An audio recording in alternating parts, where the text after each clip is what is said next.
Très chères Gabonaises, très chers Gabonais, le moment tant attendu est arrivé et nous y sommes.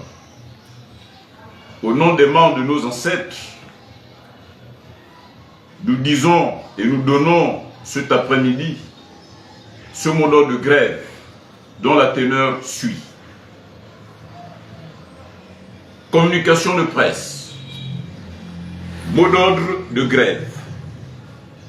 Ce vendredi du 6 septembre 2024, au jour J+1, nous sommes arrivés au terme du préavis de grève générale illimitée de la faim et de la soif, y compris d'un sit-in de 8 jours francs ouvrables qui a été déposé sur la table de travail du coordinateur général du SAMU social gabonais en date du 26 août 2024 et copies ont été déposées pour information et suite à donner tour à tour sur les tables de travail de Monsieur le Premier ministre, chef du gouvernement de la transition, et de son Excellence le général de brigade Brice Clotaire Oligui Nguema, président de la transition, président de la République, chef de l'État.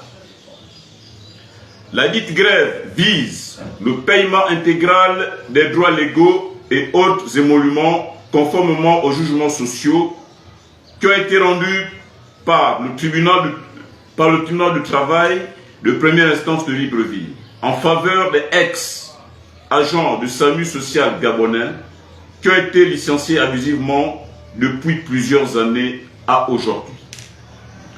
Conformément aux dispositions légales du Code du travail en République gabonaise et suite au mutisme avéré et observé brillamment par le coordinateur général du SAMU social gabonais ainsi que par les plus hautes autorités de la transition du pays Gabon, qui montrent suffisamment leur manque d'intérêt pour le paiement des droits légaux et autres émoluments aux ex-agents du SAMU social gabonais, les membres de l'exécutif de la Confédération syndicale dynamique unitaire et les ex-agents du SAMU social gabonais, ici réunis, accompagnés des membres de leurs familles respectives, s'accordent ce vendredi 6 septembre 2024 pour déclencher la grève générale illimitée de la faim et de la soif, y compris un sit-in qui débuteront le mercredi 11 septembre 2024 à partir de 7h30 précises.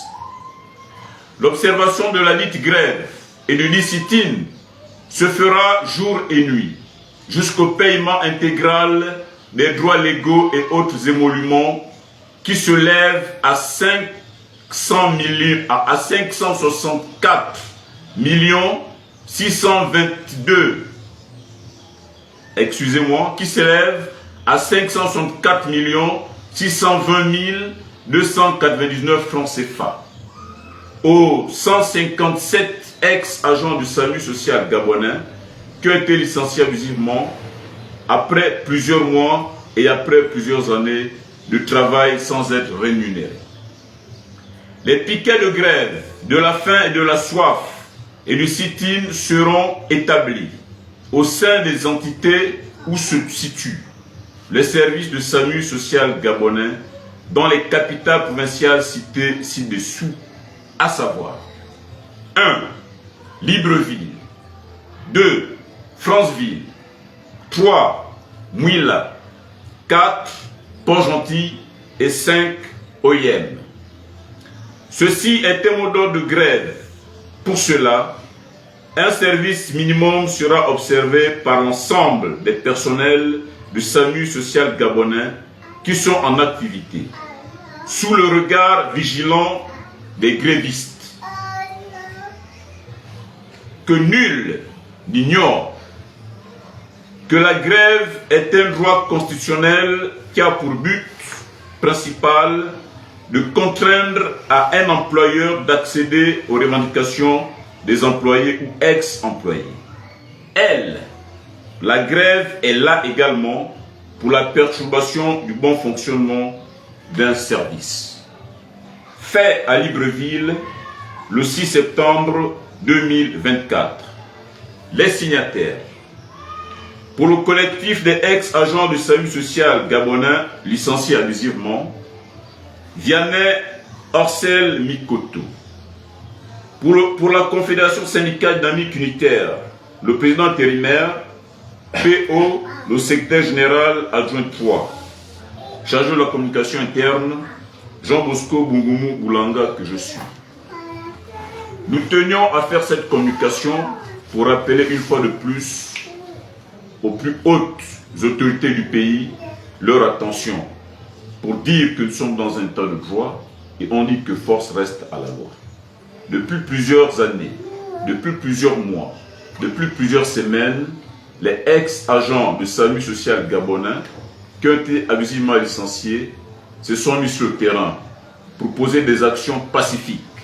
Et cette action, c'est l'ultime action que nous allons poser parce que nous, Dynamique Unitaire, nous nous prenions de cette situation pour que les droits légaux et autres émoluments soient payés à nos compatriotes qui ont travaillé durant plusieurs années et plusieurs mois sans être rémunérés. On dit force reste à la loi.